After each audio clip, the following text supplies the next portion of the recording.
يا حبايب قلبي عاملين ايه؟ يا رب تكونوا بخير. كان عندي بقى علب اطباق الفويل دي، وقلت لا لازم اعمل بيها فكره وما اسيبهاش كده، فقلت هشارك معاكم بقى الفكره. اول حاجه هنجيب، قبل ما نبدا يا حبايبي ما تنسوش تعملوا اشتراك في القناه وتعملوا لايك على الفيديو عشان نوصل لاكبر عدد من الناس. اول حاجه جبت الطبق الفويل زي ما انتم شايفين بالشكل ده. بتاعتي اتكسرت لان انا كنت بصور فيديو قبل ده واتكسرت مني، بس خير الحمد لله. اتكسرت يبقى خير ان هي اتكسرت.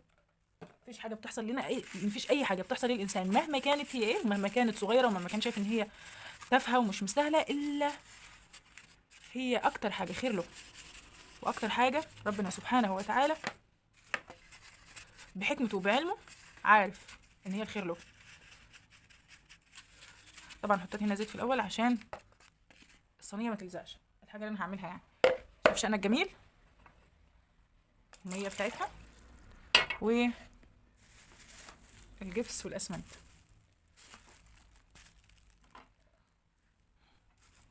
نحتاج بقى ايه بقى؟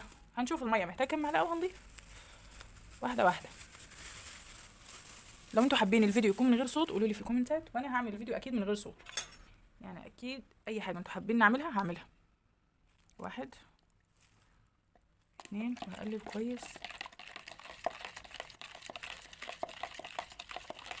كنت بصور الفيديو قبل ده يعني عن نفس الفكره، بس اللون طلع معايا غريب جدا، فقلت لا هبدا الفيديو من الاول عشان ممكن مثلا اللون ما يعجبش ناس كتير، لان انا مش حاسه يعني ان هو ممكن يعجب ناس كتير. اللون وتحسوه شيك وحلو بس في نفس الوقت حاساه غريب.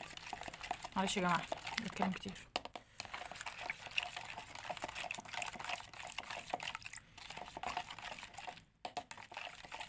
اخلط كويس، هضيف كمان ميه احتاجت، بنزود وبنقلب اول باول علشان ما يعملش مننا كلاكيع، ولا يبقى ايه القطعه اللي احنا هنعملها فيها عيوب كتير وفيها فقاعات، فتبقى شكلها مش حلو مثلا، او يبقى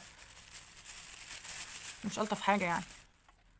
خلاص كده جبس. هنزود بقى ايه كم ده اسمنت. الفيديو اللي فات كنت عامله فيه حوامل شمعه، لو عايزين تشوفوا الفكره ممكن تشوفوا الفيديو. كنت عاملاها برضو بكوبايه الورق، عشان مثلا لو في مثلا حوار القوالب ده غالي الصراحه، اسعاره يعني هو مش مبالغ فيها، لان برضو الخامات عاليه، سيليكون بقى وانتوا عارفين الحاجات السيليكون دايما اسعارها عاليه، فاحنا ليه بقى علينا من ده بايه زي ما بيقولوا، المتاح عندنا بنستخدمه، وفي نفس الوقت يبقى عندنا قطع شيك غير ديكور البيت، تخلي البيت شكله احلى بكتير.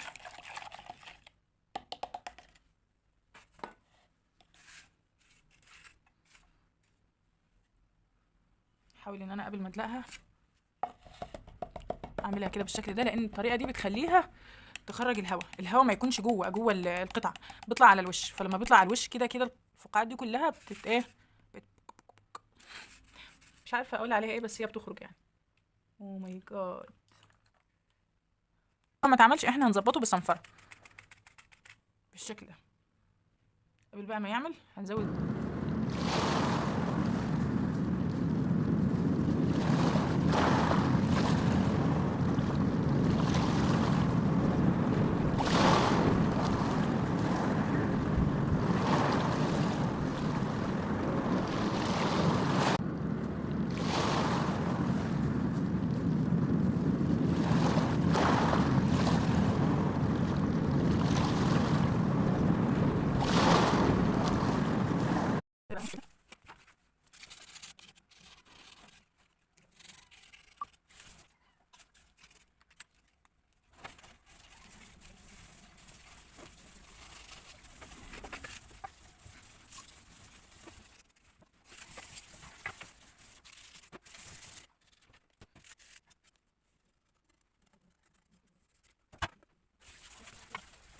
اخد مني حوالي ساعه على ما نشف وكده زي ما انتم شايفين بقى بالشكل ده، وصنفرته وخلصته. انا كده اكون خلصت فيديو النهارده، اتمنى تكونوا استفدتوا من الفكره. ما تنسوش تعملوا لايك واشتراك. مع السلامه.